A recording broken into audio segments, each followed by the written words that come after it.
আমার ছোটবেলায় মফস্বলে একটা ব্যাপার দেখতাম। পরীক্ষায় ছেলেমেয়েরা খারাপ করলে তাদের বাবা মায়েরা যে সমস্ত ছেলেমেয়েরা পরীক্ষায় ভালো করেছে তাদের উদাহরণ দেখিয়ে বলতেন, ওদের হাত পা ধোয়া পানি খাইস, ওদের হাত পা ধোয়া পানি খাইস। আপনারা এই বিষয়গুলোর সঙ্গে পরিচিত কিনা আমি জানি না, কিন্তু মফস্বলে ব্যাপারগুলো ছিল, এখন আছে কিনা আমি জানি না। মুশফিক, লিটন, মিরাজদের বলছি, আপনাদেরও উচিত নাজমুল হোসেন শান্তর হাত পা ধোয়া পানি খাওয়া। অন্তত ভারতের বিপক্ষে 515 চেস করতে গিয়ে যে যেভাবে ব্যাটিং অ্যাপ্রোচ দেখালেন সেজন্য। মুশফিকের কথা আলোচনার কোনো মানেই নেই। আগের দিনে আলোচনা করেছি, পরবর্তীতে যদি আলোচনা করি আলাদাভাবে করব। এই পার্টিকুলার ডেতে বাংলাদেশ যখন বড় ব্যবধানে 280 রানের ব্যবধানে হারলো, লিটনের কথা আলাদা করে বলতে হবে, মিরাজের কথা বলতে হবে। লিটন দাস পাকিস্তানের এগেস্টে যে 100টা করলেন, বাংলাদেশের খুব কম ক্রিকেটারকে আপনি ওই সিচুয়েশনে অত ভালো ইনিংস খেলতে দেখেছেন। আমার দেখা ওয়ান অফ দ্য ফাইনেস্ট 100। কিন্তু সেই লিটন উইকেটে এসে যখন ব্যাটিং করাটাই মূল কাজ, কোনো রকম চাপ নেই, আপনি যতক্ষণ পারেন ব্যাটিং করেন, কোনো রকম টার্গেট নেই, তিনি যেভাবে জাদেজাকে সুইপ মারতে গেলেন, এটা দেখে আপনার ভালো লেগেছে? আপনার ভালো লাগুক বা না লাগুক, তখন যদি আপনি খেলা দেখে থাকেন, কমেন্ট্রি বক্সে কমেন্টেটররা বা ক্রিকেট এক্সপার্টরা কি বলছিলেন এবং তাদের ব্যাখ্যা বিশ্লেষণগুলো কি, সেটা যদি আপনি শোনেন, তাহলে স্বাভাবিকভাবে এটা চিন্তা করতে বাধ্য যে এদের কোনো ম্যাচুরিটি তৈরি হয় নাই। লিটনরা বছরে এমন 10টা ইনিংস খেলবেন যেটা দেখে আপনি, 10টাও না, 5-6টা, আপনি মুগ্ধ হবেন, দিনের পর দিন সেগুলো নিয়ে চর্চা করবেন। কিন্তু বাকি যে 30 দিন তারা খেলবেন, এই 30 দিন আপনি প্রশ্ন তুলবেন, ভাই এরা কি করে। এই 30 দিন আপনি প্রশ্ন তুলবেন এদের ম্যাচুরিটি কি। এই 30 দিন আপনি প্রশ্ন তুলবেন যে ভাই এরা আসলে এইরকমই। অ্যাবসলিউটলি তাই, লাস্টের কথাটাই ঠিক, এরা আসলে এইরকমই।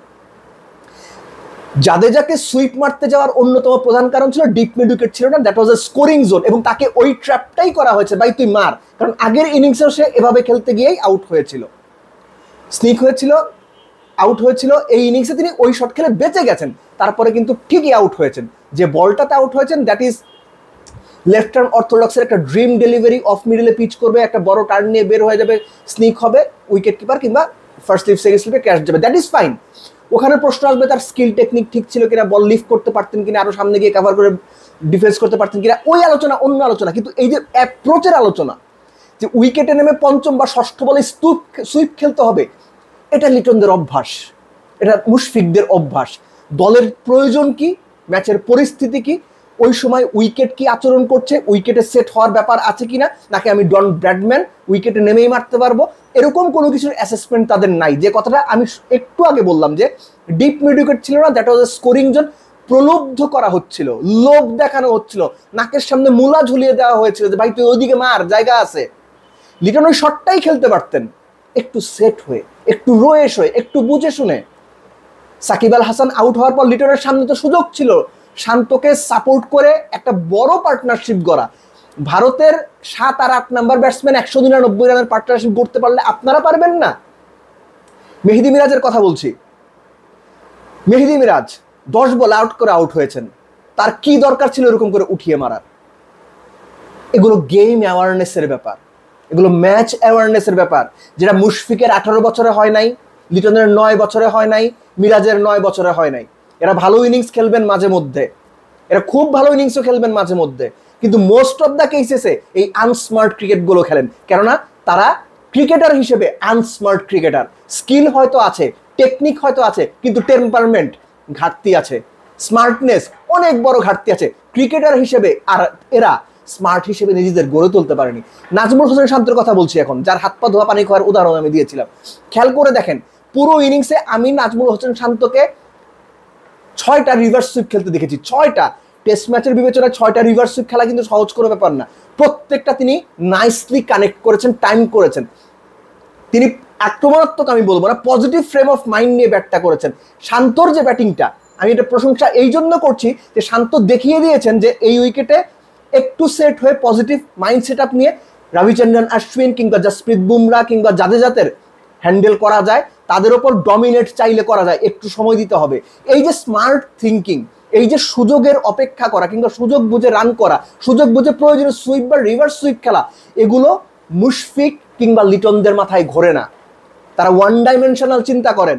যখন যেটা নিজের জন্য নিজে ঠিক মনে করেন সেটাই তিনি করতে যান। কাউন্টার অ্যাটাক করা যায়, কাউন্টার অ্যাটাক করার একটা মেথডও আছে, কিন্তু কখন আপনি সেটা অ্যাপ্লাই করছেন এটা ইন্ডিকেট করে ক্রিকেটার হিসেবে আপনি কতটুকু স্মার্ট, ইন্টারন্যাশনাল ক্রিকেটটাকে আপনি কতটুকু ভেতরে ধারণ করেন, কিংবা আপনি কতটুকু বুদ্ধিমান ক্রিকেটার হিসেবে ম্যাচটা খেলেন। আপনাদের ক্রিকেটীয় বুদ্ধি জাতা পর্যায়ে।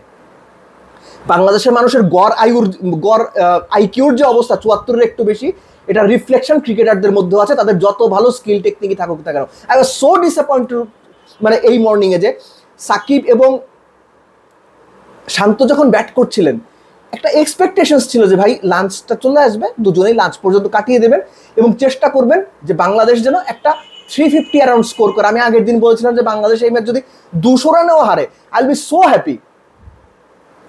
সাকিব আউট হয়ে গেলেন, তখন বাংলাদেশের রান 134।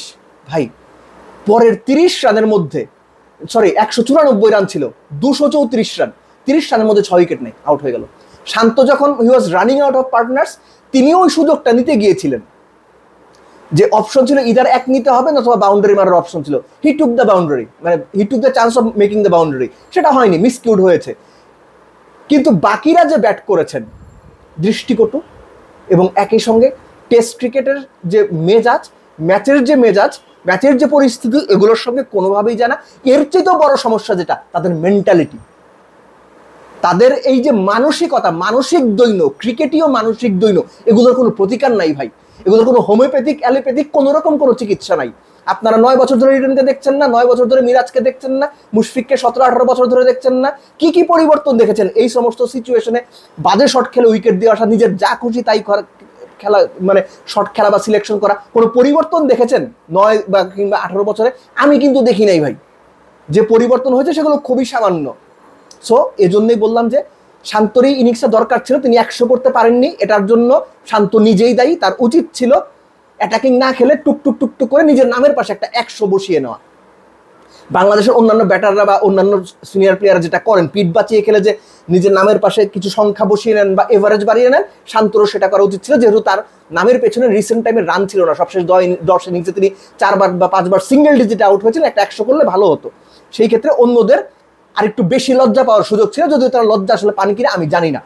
বাংলাদেশ ম্যাচ হেরে গেছে, এটা নিয়ে কোনো দুঃখ নাই, ম্যাচ তো বাংলাদেশ হারবেই, কিন্তু যে সুযোগটা ছিল অ্যাটলিস্ট 300+ করার, যে সুযোগটা ছিল শান্তর সঙ্গে আরেকজন ব্যাটসম্যান মিলে একটা বড় পার্টনারশিপ করার, আরেকজন ব্যাটসম্যানের একটা 100 করার, তার কোনো কিছুই হয়নি। রাদা তারা যেভাবে আউট হয়েছেন, সেটা মানে ওই প্রশ্নটাই আবার সামনে এনেছে যে বড় দলের বিপক্ষে আমাদের প্লেয়াররা, আমাদের ব্যাটাররা অ্যাকচুয়ালি 10 ম্যাচ খেললে 8 ম্যাচেই পারে না, আসলে এরা পারে না।